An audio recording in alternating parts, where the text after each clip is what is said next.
Hello, I am Bob Saget. And I am Willie Mays, and this is CNN Evening News. Today, in the news, a cat was found playing an intense game of Jenga. Let's take a look at the clip. Yeah.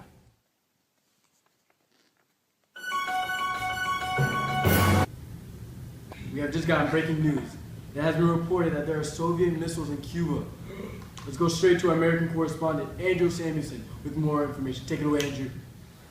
Thank you, William Bob. Just reported in, the United States military has detected Soviet missiles in Cuba. I repeat, there are Soviet missiles in Cuba. This is the closest the United States will come to the war since the Berlin crisis, when the Berlin Wall was first built. President Kennedy has been quoted saying, "The path that we have chosen for the president is full of hazards," as all paths are, but it is the most consistent for our character and courage as a nation and our commitments around the world. The cost of freedom is always high, but Americans have always paid it.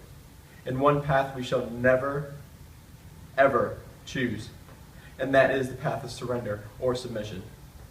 Although this is not clear declaration of war, U.S. citizens should be on high alert. The presence of missiles in Cuba is a very delicate matter, as an attack on the United States could cause mutual assured destruction. And it is not only Cuba, but the United States and the Soviet Union. Now we will go back to Robert in the Soviet Union. I'm Andrew Samuelson, CNN. Thank you, Andrew. I'm Robert, reporting from the U.S. Embassy in the Soviet Union. And here, tensions seem to be high after Khrushchev made the decision to place missiles in Cuba.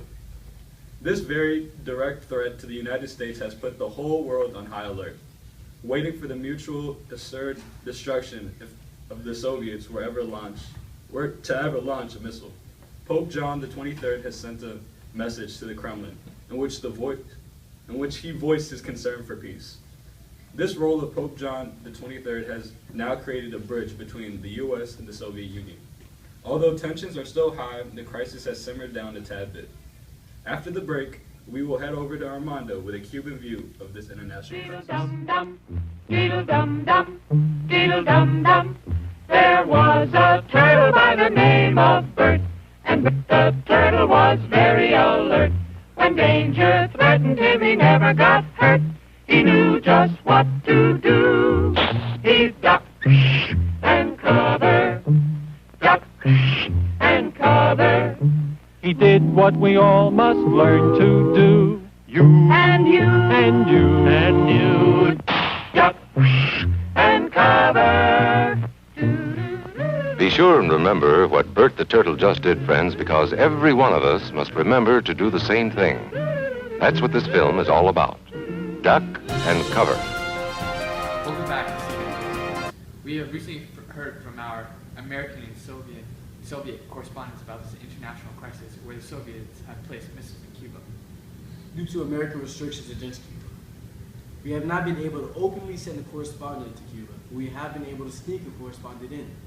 Let's now go to Armando, who has just made it to hide out in the Cuban jungle. Please be safe, my brother.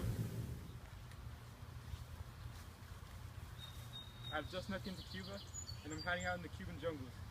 The weather here matches the mood, as the tensions are high, and the threat of war is even higher. And the Cuban government is on alert.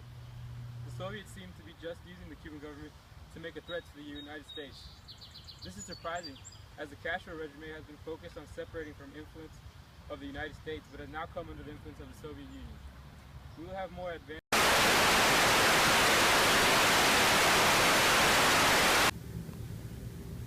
It seems that we lost signal with our Cuban correspondent, so we wish him safe travels in the mysterious country of Cuba. Well, our time is up for today. We'll be back if there's any other further advancements in this Cuban missile crisis. I'm Bob Saget. And I'm Willie Mays, and this is CNN Breaking News.